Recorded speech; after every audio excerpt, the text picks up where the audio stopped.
I was out there crying when I seen the little girl come around the corner. Because they was bringing the kids out too. Had them zip tied to each other. That's all I kept asking. Where's the morality? Where's the human? One of them literally laughed. He was standing right here. He said, them kids. Them kids. Them kids.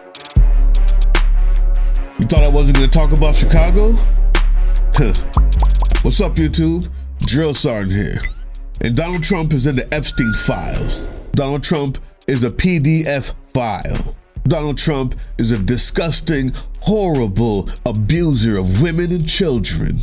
And this story will not distract me from that, no matter how much he wishes it would. But yeah, what you heard in the beginning, that's only the beginning. That's only the beginning of this story. I don't have anything written down, so allow me to try to get through everything that I'm thinking. And at the end, of course, there's a call to action. But this call to action and this lesson in the story and the context that I plan on providing, because that's what this channel does, it starts very dark and it's going to get darker. And by the time I get to my call to action, it's going to probably reach a place where many of you will not be able to stomach or hear. Now is your chance to leave if you're not ready to hear the necessity of what needs to be done. If you would rather peacefully protest and beat drums and hold signs, I stand with you. But this message is not for you. You can leave now if you're not ready to stomach the grotesque history and context of what we're about to get into, exemplified by what happened in Chicago on September 30th. Ready? Go. Now, let's start from the beginning. I'm going to be using Katie Fang's reporting because it just so happens to be good. I have no affiliation and I don't care what she's done in the past or before. This time it was good. So that's what I'm using. Because there's things that are mentioned there that you need to hear. Number one, when the lady in the beginning said, F them kids, is what those people in uniform and masks said, with badges and no warrants said, F them kids, watching them cry, children, because they're black. And if nobody told you that, I'm going to tell you that. Because if anybody is telling you it's anything other than that, they're a fucking lie. They're lying to you. Because they're black. F them kids. Because they're animals. What's worse is this is only the beginning. You want to know? You want to know why I know? How I know? I did a story about this. It's called Gaza. You see, over there, they've got their soldiers so trained to believe that children are just animals and killing them is fun. Destroying their lives is fun because they're just going to grow up to be terrorists anyway. They've got people, white people in this country so effed up. It's only about 20% of them, but that's enough, that they too can look at children crying, dying, maimed, brutalized, destroyed, crushed, bleeding, crumpled, stepped on, urinated on, and laugh. And you'll say to yourself, man, you're already starting dark. How's it going to get darker? It will! Because it's time to talk about the truth. Chicago is just the example. Yeah, I lived there once, so yeah, it hits hard. But more importantly, I talked about this a year ago in Project 2025. I talked about this. I said what they had coming and the type of dehumanization that they had written down. So when that guy said, F those kids, that's not just something that should horrify you, because it's a bad thing and he's disgusting. What it is it is the beginning of the mind change, of the policy change, of soldiering, and policing. These guys that are there, these ICE agents, these federal agents, they're hand-picked. That's also in Project 2025. That when I put out, all these pussy-ass fucking Democrats told me, why are you fear-mongering? We have guardrails for that. What we don't have guardrails for is the inevitability that when you expose a human being to enough disgusting things, to enough debauchery, they become desensitized to it. And when your leaders are narcissists, sociopaths, your military or your armed force or whatever it is they're using will follow suit. The story that I said that I did about this, listen. Are you in the IDF? Yes. Do you plan on kids in the future, Palestinian kids? I want to Gaza. I don't care about the kids. I don't care about the civilians. I don't care about them. So you'll bomb them? You'll bomb the civilians? And you'll... Yes, I will bomb Gaza. I Oh, will wow. destroy Gaza. Wow. There are 1 million kids in Gaza. You want them to... I want all Gaza. You want half of Gaza are children. You want them to die. I want to bomb Gaza. I want to make it a mall. Are you joking, or is this how you actually feel? No, I'm dead serious. You are very serious? You want all of Gaza to be gone? Yes. You want the 1 million kids in Gaza, the children, the babies, you want them to die? All the children there will die. I don't care. You're evil. Kill You're or be disgusting. And you think this is normal. The way you're talking to me right now is that you were expecting me to agree with you because you have been taught since a young age that this is normal. The indoctrination is insane. There is a problem with you and your society. You need help. Free Palestine. That's just that one part. YouTube, that's one part. I want you to understand what's happening there, because when I give my call to action and it does not involve picket signs, you will understand why. I feel like I need to get there first. So maybe when I say what needs to be done, you will listen and not recoil. The inevitability that that person and that crew and everybody that showed up in these U-Haul vans, like daggone three percenters and Patriot at front, like as if they're not actually police and ICE agents. The inevitability that all of them will become that guy that you just saw, like all of his friends in the military in Israel are, after enough brainwashing. The inevitability of that. It's not a question of if, it's when. In Chicago, the when is now. He said it. That's it. That's it. That's it. Fuck them kids. Their tears mean nothing. That's the first part of the dark history and the context of this one story. Here's the second part. Listen to this. That raid happened in those early morning hours. I want you to listen to what the residents say. I want you to listen to how they described that event. I spoke to one woman who actually lives in this building, and she says she was detained by ICE agents overnight, and she says they took everyone and then asked questions later. They just treated us like we were nothing. Patricia Fisher says she came out to the hallway of her apartment complex on the corner of 75th and South Shore Drive in her nightgown around 10 Monday night, only to find ICE agents yelling police. It was scary because I've never had a gun put in my face. They asked my name and my date of birth and asked me did I have any warrants, and I told them no, I didn't. She said she was then handcuffed and released around 3 a.m. Fisher says she was told if anyone had any kind of warrant out for them, even if it was unrelated to immigration, they would not be released. Citizen App video shows the chaotic scene overnight. Neighbors tell us there were dozens of ICE agents. Neighbors like Ebony Watson says they ducked for cover as they heard several flashbangs go off. They was terrified. The kids was crying. People was screaming. They looked very distraught. I was out there crying when I seen the little girl come around the corner. Because they was bringing the kids out too. Had them zip tied to each other. Did you hear what that woman said? Terrified, crying children, zip tied to each other. What you have there, YouTube, is not just a disgusting recounting of an event.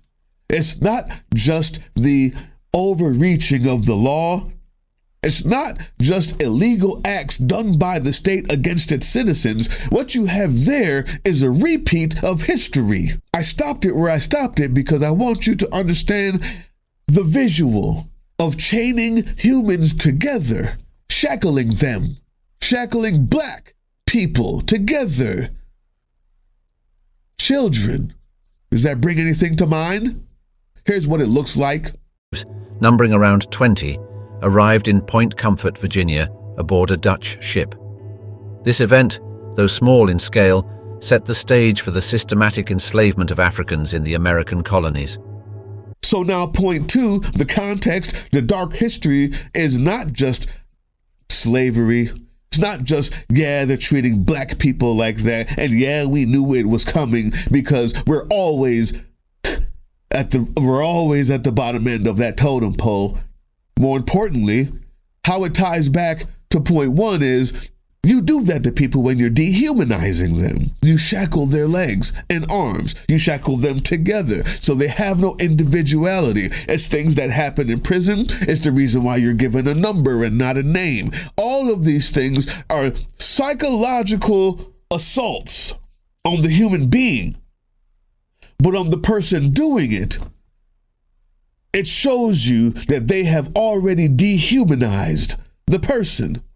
And you know what happens when you shackle people together and you treat them like animals because you've already dehumanized them? Here's what that looks like. In one particularly chilling diary entry, Frank wrote about the Jewish question with horrifying casualness.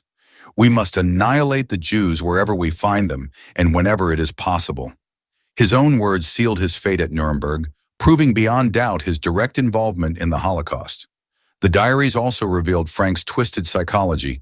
He viewed himself as a cultured administrator, bringing civilization to Poland. Our ancestors built the cities. They produced the art and architecture. They built the industry. He raised up industry, raised up civilization, who pulled us out of the caves and the darkness into the light. The light will defeat the dark. You say, how could it get any darker, Drill Sergeant? God damn, you just started. The first point, you took us straight to Gaza and murdering children. The second point, you went straight to Nazi Germany. And it gets worse because that's the past. So when I get to my call to action, there should be no question as to why it is what it is. So I have more. Point number 3.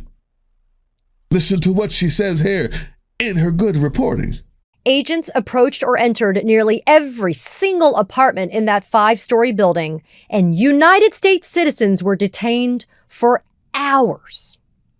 One gentleman who was interviewed, Dan Jones, jolted awake at 1 a.m. in the morning with federal agents trying to bust down his door. They couldn't get through the double bolts, and so they left. When he gets home from work, he finds all of his electronics, all of his furniture missing, all of his clothes and shoes thrown and strewn about on the floor. Nobody is answering his questions from local law enforcement. He has no idea where his shit is now. They couldn't get in to get their hard on and their blue balls taken care of. That's what that is. They get sexual fulfillment out of destroying people. That's what this type of straight up psychopathy is. They enjoy the pain. They enjoy the control. They enjoy the rape. Mentally or physically. It's only a matter of time. And what point 3 is about, why it's important, why the context is important, is because that is called revenge. In the system that we have, revenge isn't allowed. Justice is. Justice is according to the rules set by society or voted on by society, the punishment or the consequence for disobeying them. Revenge is the satisfaction of an individual. That's why revenge is not justice. What they did when they came back the next day was enact their revenge. Revenge is a sort of control that an individual or an entity has. Justice is the control that the society has on itself, its own policing. That's justice. That's why we pay our police officers with our money. That's why we pay the government with our money. The idea is the justice that's handed out has been voted on by us and has a processes that went by us first. Revenge is an entity that has taken out their own satisfaction, whether or not someone's guilty or innocent, and without that processes on their own, because it gives them power.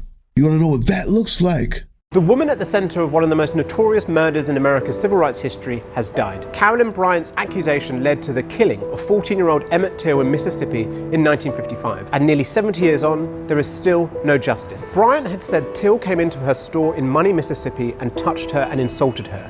A story that's always been questioned, with reports she made it all up. A few days later, Bryant's husband and half-brother abducted Till, tortured him, shot him in the head, and dumped his body in the river. Till's mother decided to have an open casket funeral so that America could see what the racism of the South had done to her son. The two men did go on trial, but an all-white jury found them not guilty. They later both admitted they'd killed Till, but they were now protected by double jeopardy. Till's family always sought justice, and they wanted Carolyn Bryant to be punished for her role in his abduction and his killing. But last year, a grand jury looked back into the case and decided not to indict her. Civil rights activists now fear that her death means there will never be any justice for Till or his family.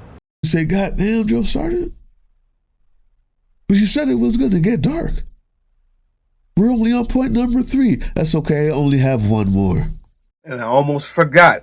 Before I get to point 4, there was another point in there that I needed to say, and that was the propaganda. The propaganda, like Goebbels did in Germany. You see, watch this.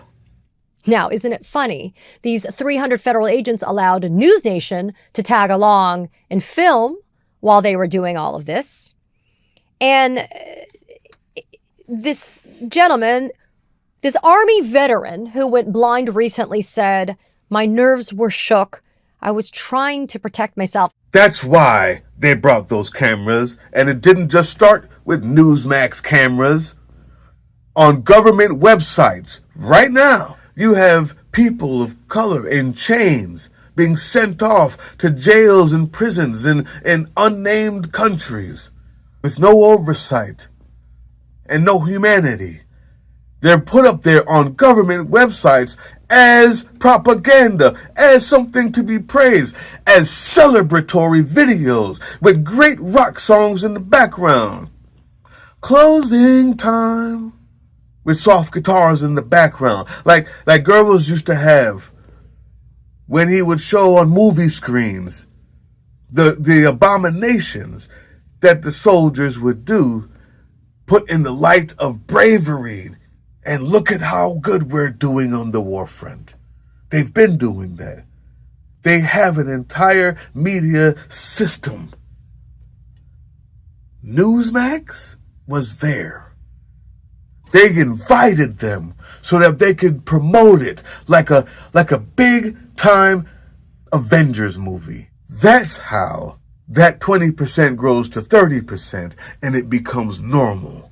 Yeah. That's the point before 4, now 4. Point number 4, Project 2025. But what does that have to do with it? Well, because what we saw in Chicago there, that debauchery, the overshow of military might on innocent civilians, on not caring about whether or not you're documented or anything. This as long as you are colored. This time, it was showing all you black people where you belong. The reason why Project 2025 is a giant point in what this is because not only is it a fulfillment of it, but it's in a long line of continuations.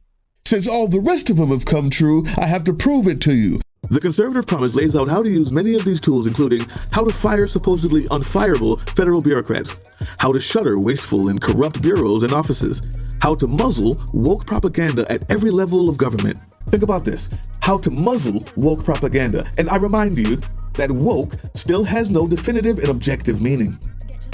If you're a conservative now and you think that muzzling woke ideas without definitions is okay because it only is going to hurt them, the others, understand that every authoritarian government said the same things to get power. And when all the scary wokeness is gone, They turned it on the people that voted for them and changed the definitions in order to keep power. That's how it works. Proof? You never defined DEI before you voted for him. When you go back and you look at the people who voted Trump in, 52% of white women voted for Trump. The ironic part of it all, one of the first people that he fired, she was the first female uniformed leader of an armed forces branch. She was fired from her position, her initiatives to promote diversity, equity, and inclusion. So for all you white women who voted for Trump, you're welcome. You never defined waste, fraud, and abuse, did you? I was a Trump supporter. You know, when he talks about government waste and all that, yes, I'm behind it. I believe there is a lot of stuff in the government that needs fixing. I thought that someone with like his business acumen would have come in with a fine-tooth comb and actually found it, instead of coming in with a wrecking ball and destroying people's lives. We clear?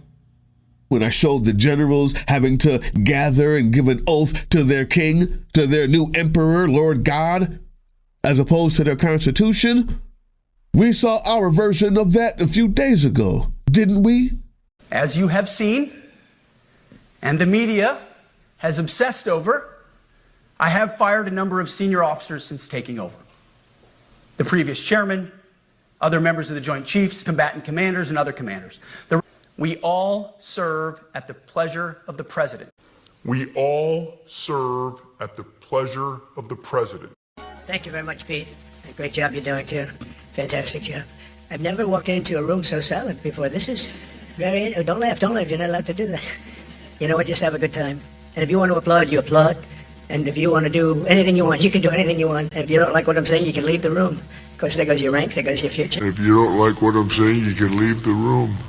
Of course, there goes your rank, there goes your future. Every admiral, we have great people. We have our real warriors over there. And when they're not good, when we don't think they're our warriors, you know what happens? We say you're fired. Yet when we don't think they're our warriors... When we don't think they're our warriors... When I showed you that the concentration camps were coming, we saw that with Alligator Alcatraz, didn't we? I have another prediction for you. Promise 1. Restore the family at the center place of American life and protect our children. A. The next conservative president must make the institutions of American civil society hard targets for woke culture warriors. This starts with deleting the terms sexual orientation and gender identity, diversity, equity, and inclusion, gender equality, gender equity, gender awareness, gender sensitive, abortion, reproductive health, reproductive rights, and any other term used to deprive Americans of their First Amendment rights out of every federal rule, agency, regulation, contract, grant, and any piece of legislation that exists. And what was just said? In order to preserve free speech, that's the First Amendment, we will erase every word we don't like. I'm going to say it again, and I'm going to let you think about it. In order to preserve free speech, we will erase every word we don't like from every law that exists. So let's take a look. Let's take a look at some of those words and see if we can reasonably find any concerns. Reproductive health, regulation, and any piece of legislation that exists. So, no regulations on the treatment of menstrual bleeding then. The cleanliness and the sanitation of gynecologists' offices. What about lactation specialists for breastfeeding, or, God forbid, the regulation of the breast milk donated from recently birthing mothers for the use of millions of mothers who have trouble breastfeeding for the first few weeks, and that keeps their babies alive? I'm just kidding. Like women are actually people. No, for real now. Okay, let's get to the people that actually matter. Let's talk about erectile dysfunction medication. No regulations on that? It might work, it might not. Huh? What about low testosterone treatment or low sperm count? Well, who needs kids anyway? What about castration? Well, you see, if you delete regulation on reproductive health in any piece of legislation that exists, castration is legal as long as a doctor, or if you're under 18, a parent, says it's the right thing to do. Look, the political gaming on what women can or can't do, or whether or not abortion is murder or not, is not what I care about in this document. Believe it or not. And it's not because I don't care, it's because it's just another thing used to divide us. I promised you a one-to-one comparison And this is what it looks like when you delete the terms reproductive health, reproductive rights, and regulations in any piece of legislation that exists. And that language goes way past abortion laws and trans people on your swimming team. This is what it looks like. They were gruesome, painful treatments. Beastly. The intense pain erased all feeling. My name is Professor Karl Klauberg. I performed forced sterilizations. From March 1943 to January 1945, I subjected 280 women to trials. 150 were sterilized according to my method. I'm campaigning against practice female genital mutilation, and I started the campaign. What has happened to many other women who today cannot have babies, who have died already for bleeding, who have been faced the consequence of the female genital mutilation today. It's a silent killer. I don't think that's what most voters would agree with. Yeah. With the way that they've already dehumanized, shackled, in long lines, feet and hands, like cows to the slaughter. With the way that they've already dehumanized within themselves, gotten comfortable. Fuck them kids. They no longer see them as human. And with the way that they have with efficiency gone through every other piece of Project 2025, I ask you, when you hear about Tylenol causes autism and commercials talking about who has good genes or not, how long do you think those kids won't be test tube animals? Those black people won't be test tube animals. How long do you think those people in the concentration camps won't be slaves and test tube animals? How long do you think before you're sterilized? How long do you think before you're tested on because you're a different color and 30% of the country believes you're an animal? Because they're so embarrassed right now with what they see, they only have one choice, and that is to just accept it and act like it's not that bad. Because they're so afraid of saying I was wrong, because it would make them look stupid. And it means that they would have to recognize that the thing that they have done to this country is unforgivable and beg for forgiveness anyway. And that's hard for some people to do. Some are changing. You can change, but it's not about you. This is about the police force and the state violence in Chicago.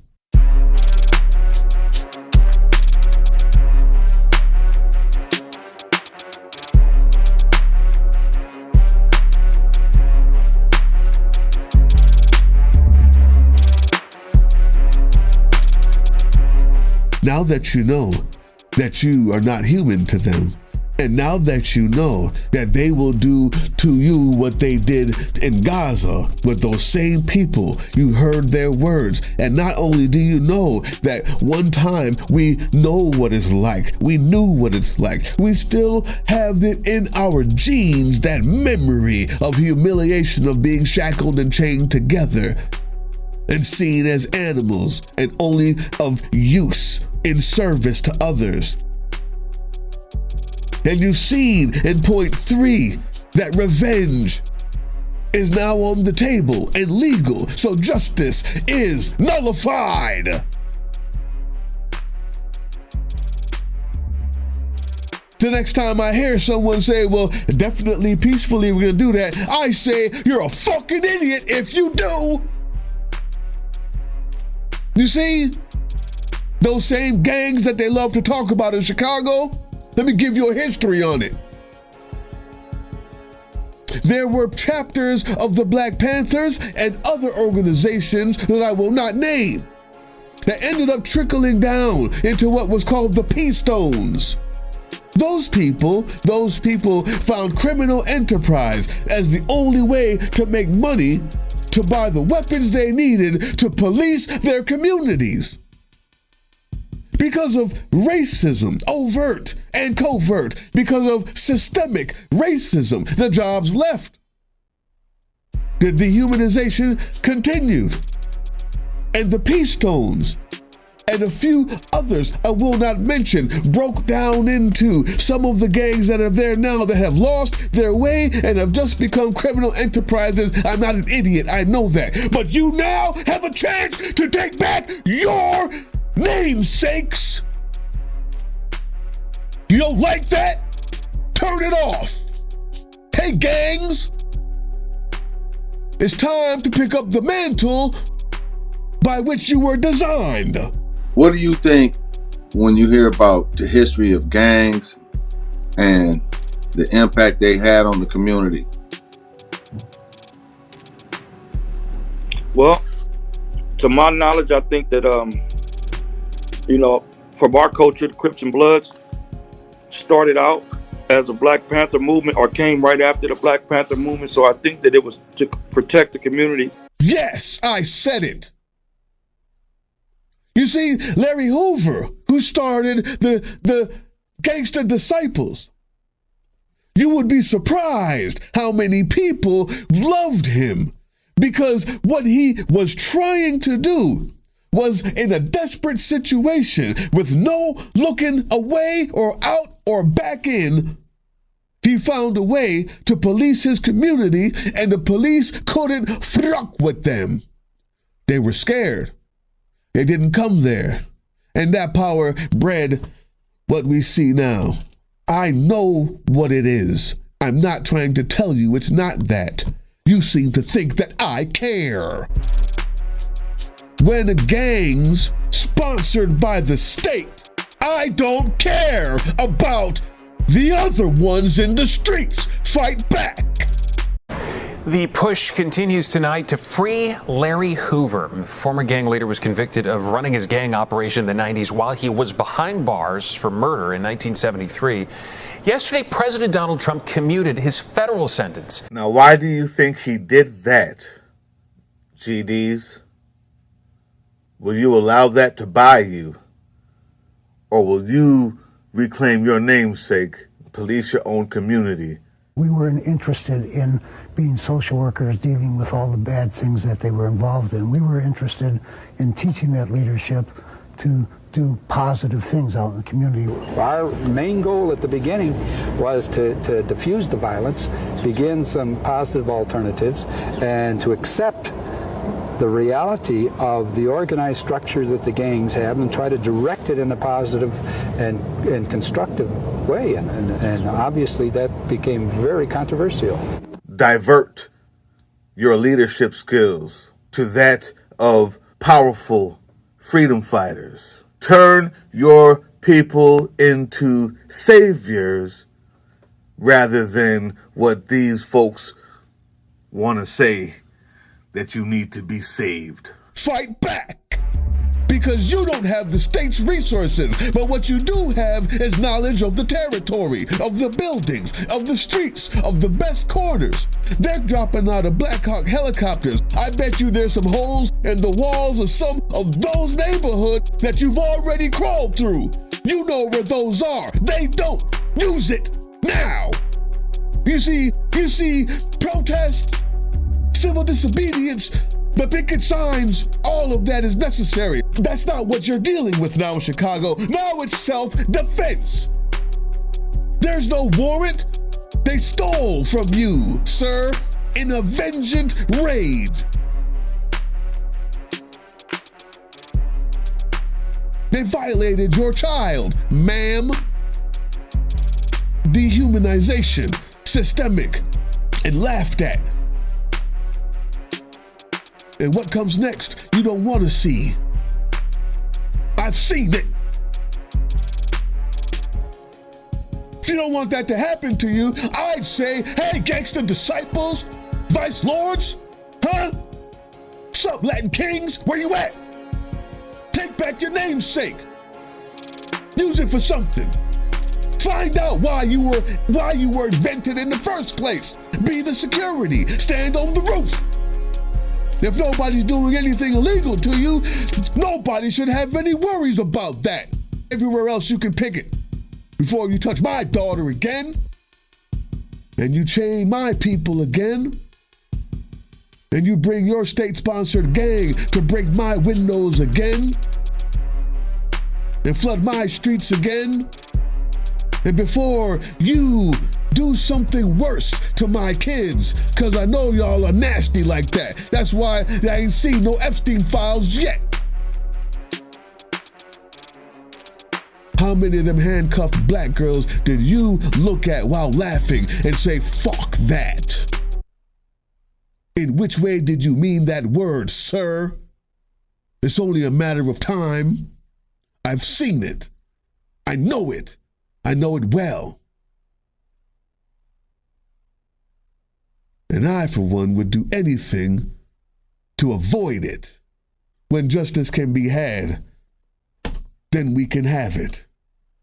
As long as vengeance is the name of the game, I say, find your namesake. Chicago gangs, find it. Police your neighborhood. Watch out, give the call. Know the area, show the maps. And the best outcome that could possibly happen is when they do show up again, because they will. And they'll have more lust in their eyes when they do. Because it never gets better, only worse. And when they do come back, the best that can happen is maybe you will have already had such a good watch on your place that they will have no one to arrest. And they'll just find it empty when they get there. Worst case scenario is you defend yourself. You remind them why we had to go to the extent and the lengths we had to go to stay safe. That has turned into criminal enterprise because of poverty and miseducation and diseducation and lack of education, where I know those places in Chicago, the schools were closed down years ago. I'm not even sure how kids are getting educated there. There are 5 that I know of that are gone. So while you get mad at the gangs, remember that homicides and killings in Chicago have gone down 50% in the past 4 years. Somehow they've picked themselves up off the bootstraps, and you want to bring the war back to them.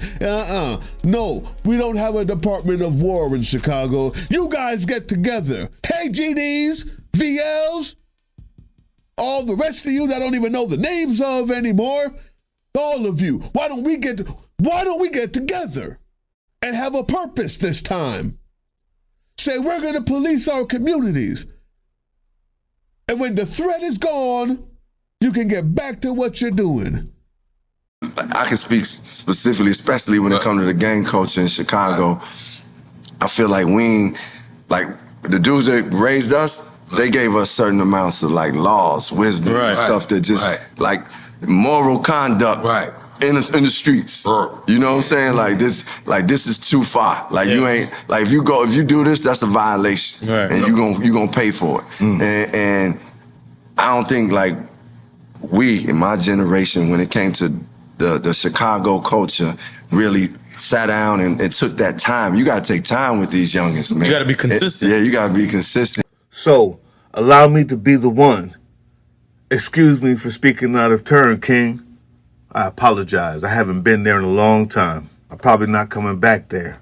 But I believe in you. I believe that you can join them up. I believe you already have. That's why that crime rate has gone down. I believe you're seeing something in yourselves that you couldn't get in the schools that they closed down. I believe if you join up now and become your namesake, the fruits and rewards would be way more than you've ever imagined or gotten by being rivals. And when the old heads forgot to talk to you like they spoke to us, I apologize for that. So I'm talking to you now, if it means anything. If you're not there and you don't see why it's necessary, I hope you'll watch this again and find out. Hope you'll see the clips of the things that I've showed you that are proof of what this leads to. And I hope that the words of that guy who said, fuck them kids, will spark spark something in you that you didn't have before. It's called reality. For everyone else, do not take the bait. It's not the same. There's a vast difference to what happened in Chicago. An entire building under siege, dehumanized, vengeance brought back the next day. There's a big difference. They have to start thinking about defending themselves in order to live. For the rest of us, tomorrow we fight. Hey, yeah, you. Before you click away to watch someone unbox a tactical toothbrush, let's talk about something real. Political Drain isn't just another content mill. We're a digital front in a very real war. Not with bullets, but with ideas, with action, and with solidarity. We pair urgent news with critical education. And we build community around actual resistance, not the hashtag kind. The kind that moves. But here's the thing. None of this is free. It isn't. Behind every video is time, labor, research, and some weird guy asking if we're going to pay the hosting bill. And yeah, some of that money goes to things we can't necessarily say out loud. If you know, you know. Let's just say our special ops aren't Call of Duty LARPers. They're people making real moves to protect, uplift, and organize. You're not just funding a channel. You're funding a resistance network in a world where capital still calls the shots. Unfortunately, in a system built on artificial scarcity, even mutual aid has a price tag. And if we want to grow, if we want to win, we need your help. We need your help. So if you've got even a few bucks to spare, toss it our way. It's not for ads. It's not for merch drops, but for people making moves in the shadows so others can do it in the light. It's just us and you. So fund the mission, fund the fight, fund the future, because nobody's coming to save us. We save each other. That's how this works. Follow us on all these things you see here, and our link tree is in the description. Maybe even get some merch.